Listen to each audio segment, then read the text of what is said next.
మనోజ్, నువ్వు నా బిడ్డవి. లక్ష్మీ ప్రసన్న, విష్ణువర్ధన్ బాబు, మనోజ్ కుమార్. నిన్ను ఎలా పెంచానురా నేను? అందరికంటే నిన్నే గారాభంగా పెంచానురా. నీకే ఎక్కువ ఖర్చు పెట్టి చదివించాలని ప్రయత్నం చేశానురా. నువ్వు ఏది అడిగినా నేను నీకు ఇచ్చానురా. కానీ ఈ రోజున నువ్వు చేస్తున్న పని బిడ్డల గుండెల మీద తంతారంటారే, అలా తన్నేవరా. మనసు ఆవేదనతో కింగిపోతుందిరా. నేను మీ అమ్మ ఏడ్చుకుంటున్నావురా. జర్నలిజం ఉన్నది లేనిది, లేనిది ఉన్నట్టు రాస్తున్నారా. నువ్వు నన్ను కొట్టడం ఏంట్రా? నా బిడ్డ నన్ను తాకలా. ఇద్దరం ఘర్షణ పడ్డాం కొన్ని కారణాల వల్ల. ప్రతి ఫ్యామిలీలోనూ ఉంటాయిరా ఇవి. లేనివాడు ఎవరైనా ఉంటే ప్రపంచంలో ఒకరున్నారేమో, 1% ఉంటుందేమో. అటువంటి వాళ్ళ ఇంటికి వెళ్ళి కాళ్ళు గడిగి నిద్ర పూసుకోవచ్చు. భారత భాగవత రామాయణాలు చూశావు కదరా. ఏమిటిది? మీ అమ్మ ఎంత కుమిలిపోతుంది ఈ రోజున హాస్పిటల్ చేరింది. నీ వల్ల హాస్పిటల్ చేరుతాను. చూడు మనోజ్, నీకు అన్నీ ఇచ్చిన ఈ రోజున నువ్వు నా గుండెల మీద తనడమే కాకుండా అపకీర్తి తీసుకొచ్చావు. ఏదేదో రాశావు, ఏదేదో చెప్తున్నావు. కొంతమంది జర్నలిస్టులు ఉన్నది లేనిది, లేనిది ఉన్నట్టు రాసే వాళ్ళ తత్వం వాళ్ళకి. ఎందుకంటే టీఆర్పీ పెరగాలి. ఇది వాళ్ళ నైజం. మనం మార్చలేము. వాళ్ళందరి మీద మన కోర్టుకు వెళ్ళలేము. వాక్ స్వాతంత్రం అంటారు, ప్రజాస్వామ్యం అంటారు. ప్రజాస్వామ్యంలో కూడా కొన్ని హద్దులు ఉన్నాయి. ఇది నీకు తెలుసు అనుకున్నా. ఎంత మంచి నటుడివి నువ్వు. నీ భార్య మాటలు విని తాగుడికి అలవాటు పడిపోయావు. వింటున్నావా మనోజ్? ఎవరిని నమ్మాలో ఎవరిని నమ్మకూడదో పరిస్థితి తీసుకొచ్చావు. విద్యాలయాలు ఎంత గొప్పవిరా. మనం 25% కులమతాలకు అతీతంగా ఫ్రీ ఎడ్యుకేషన్ ఇస్తున్నాంరా. క్యాస్ట్ అనేది తీసేశానురా 92లో ప్రాస్పెక్ట్స్లో. నువ్వు చదువుకున్నావురా. అక్కడ చదువుకున్న బిడ్డలు IAS, IPS అయ్యారా. ఎంతోమంది గొప్పవాళ్ళు అయ్యారా. నువ్వు నటుడుగా ఎంతో గొప్పవాడివి. తాగుడికి అలవాడబడి నువ్వు నీ భార్య ఇంట్లో బిహేవ్ చేస్తున్న విధానం ఆ భగవంతుడు సర్వేశ్వరుడు తెలుసు. భగవంతుడు చూస్తున్నాడు రా. నేను తప్పు చేసినా, నువ్వు తప్పు చేసినా, ఎవరు తప్పు చేసినా. ఎంత అవకాశం ఇచ్చావు మాట్లాడుకునేదానికి అందరికీ. ఇన్ని సంవత్సరాల్లో మన విద్యాలయాల్లో ఒక్క తల్లి కానీ ఒక తండ్రి కానీ ఏమైనా చెప్పారా? ఆ బిడ్డలు మన బిడ్డలు రా. మీరెంతో నాకు అక్కడ ఉన్నవాడు కూడా నా కూతుర్లు, నా కుమారులు. ఎంతమందికి ఫ్రీ ఎడ్యుకేషన్ ఇస్తున్నావు. వాడి దగ్గర ఏది ఆశించలా. నువ్వు ఎందుకు ఇలా తయారైపోయావు? ఎందుకు ఇంట్లో ఉండే పని వాళ్ళందరినీ కొడుతున్నావు? పనివాడు వాడు పని చేసుకునేదానికి మన ఇంటికి వచ్చాడు రా. ఆ పనివాడిని కొట్టడం చాలా మహాపాపంరా. నేను వేరురా. నేను దండించడం వేరురా. నేను ఎవరిని ఆ చిన్న చిన్న వాళ్ళని కొట్టి ఇచ్చేసి చేయలేదురా. సినిమా ఇండస్ట్రీలో మోహన్ బాబు కొడతాడు, తిడతాడు అంటే అది షూటింగ్లో జరిగి ఉండొచ్చేమో. కానీ ఇంట్లో ఉండి 10 సంవత్సరాల నుంచి 20 సంవత్సరాల నుంచి పనివాళ్ళు ఉన్నారు. నేను ఇంట్లో లేని సమయంలో వాళ్ళందరినీ కొట్టి వాళ్ళ ఫోన్ లాక్కొని ఒకడైతే చచ్చిపోవాలి. వాడు పోలీస్ కంప్లైంట్ ఇచ్చి ఉండొచ్చు. నేను వద్దు అని వాడిని బతిమాలాడు. పోలీస్ కంప్లైంట్ కూడా ఇవ్వలా. ఇంకైనా నువ్వు నీ భార్య మారి బయట ఉండండి రా అన్నాను నేను. లేదు డాడీ, తప్పు చేయలేని ఒకసారి వచ్చావు, మళ్ళీ తప్పు చేశావు, మళ్ళీ వెళ్ళావు, మళ్ళీ ఈసారి తప్పు చేయనన్నావు. ఏమండి వీడు తప్పు చేయడం అని మీ అమ్మ చెప్పింది. ఇంట్లో పెట్టుకున్నా. మళ్ళీ నువ్వు చేస్తున్నది, ప్రతిరోజు నువ్వు తాగుతున్న విధానం నీకే తెలుసు. ఇది ప్రజలు నమ్ముతారా లేదా అనవసరం నాకు. నేను నీకు చెప్తున్నా, ఇంతటితో పులి స్టాప్ పెట్టాలి. 3 రోజుల నుంచి రకరకాలుగా రాస్తున్నప్పుడు నా మనసు ఆవేదనతో ఉంది. మళ్ళీ చెప్తున్నా, Mohan Babu university is greater than temples. Greater than temples. బిడ్డలను కాలేజీలో చేర్చుకునే ముందు చెప్తారు, అన్నయ్య ఎంత ఉంది యూనివర్సిటీ రూల్స్, ఇది మా పద్ధతి, మీకు ఇష్టమైతే చేర్చండి. గవర్నమెంట్ బిడ్డల్ని గవర్నమెంట్ ఏమి ఇస్తుందో ఇంత పర్సంటేజీ వాళ్ళకు కూడా మీ దగ్గర ఎందుకు డబ్బు తీసుకుంటున్నామంటే దానికి అర్థం పరమార్థం చెప్పాము. దొంగతనంగా తీసుకోలేదు. ప్రతి దానికి చెక్కులు ఉన్నాయి, అది అకౌంట్ ఉంది. దానిలో తప్పులు జరిగితే డిపార్ట్మెంట్ ఉంది. కాలేజీలో ఇంకేమైనా తప్పు జరిగితే గవర్నమెంట్ ఉంది. ఇవన్నీ నీకు తెలుసు.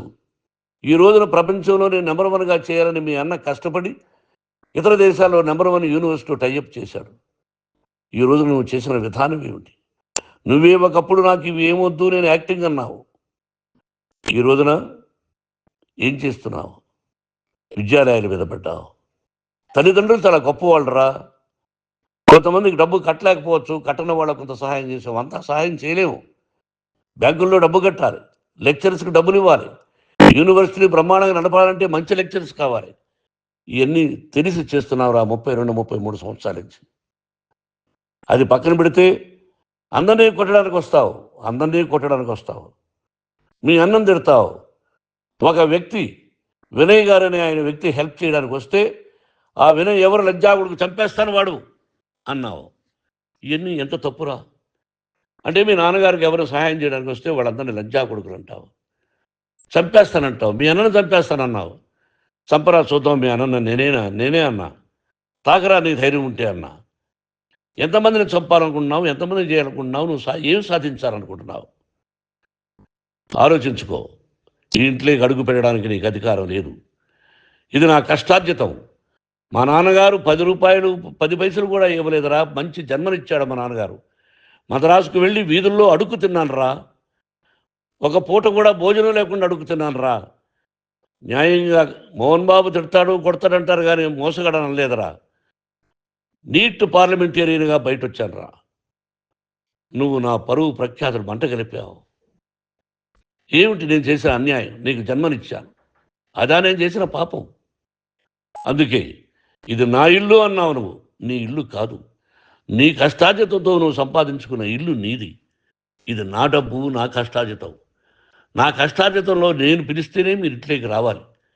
అటువంటిది పోగొట్టుకున్నావు నువ్వు.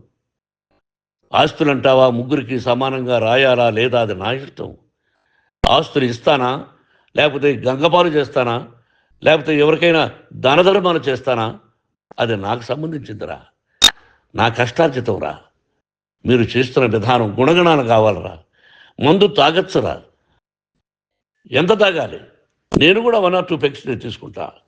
ఇది తప్పు కాదు, జనానికి తెలియాలి. నా డబ్బు ఇది. తాగి ఎవరిని కొట్లా, తాగి నేను తింటున్నా.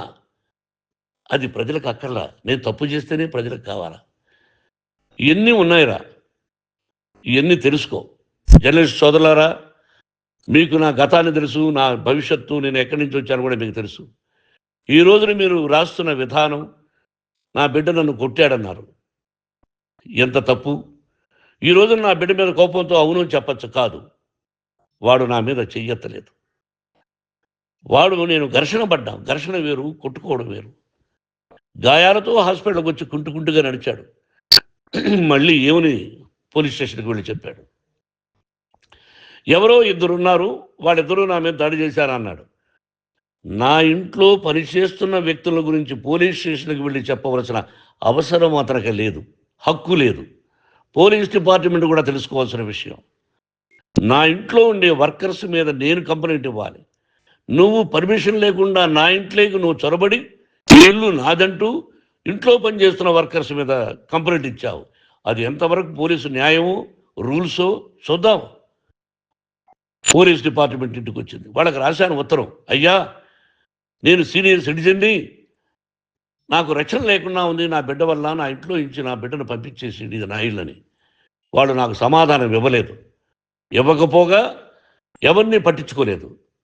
ఇప్పుడు పోలీసు వాళ్ళు వచ్చి ఏమండి రూల్స్ ప్రకారం నా బిడ్డ ఇంటికి రాకూడదంటే మాకు హయ్యర్ డిపార్ట్మెంట్, హయ్యర్ అథారిటీ వాళ్ళు ఫోన్ చేశారు, మీరు ఎవరిని స్టాప్ చేయొద్దండి, బయట నుంచి ఎవరైనా వస్తే వాళ్ళని స్టాప్ చేయండి అన్నారు. 2 రోజుల నుంచి 10 మంది 20 మంది వస్తున్నారు. వాళ్ళు అలా చూస్తూ నిలబడ్డారు. వాళ్ళు ఫోటోలు తీసుకున్నారు, వాళ్ళ మీద మళ్ళీ వదిలేస్తున్నారు. ఎవరిని నిందించాలి? But I give respect to the police department. వాళ్ళకి ఎవరు ఏ అధికారి ఫోన్ చేశాడో, ఆ అధికారికి ఏ పొలిటీషియన్ చేశాడో అది వాళ్ళకే వదిలేస్తున్నా.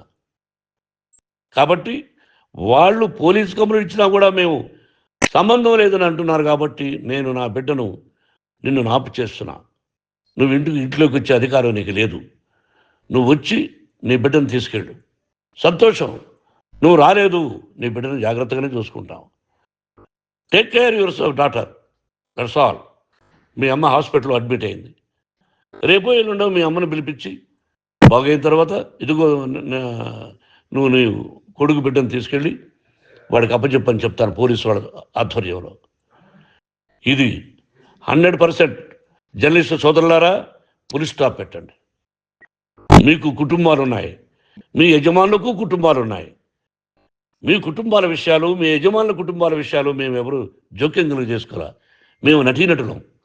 మాది తప్పుంటే నటుడుగా నన్ను ఫెయిల్యూర్ అని రాయండి, నా నటన బాగలేకపోతే రాయండి.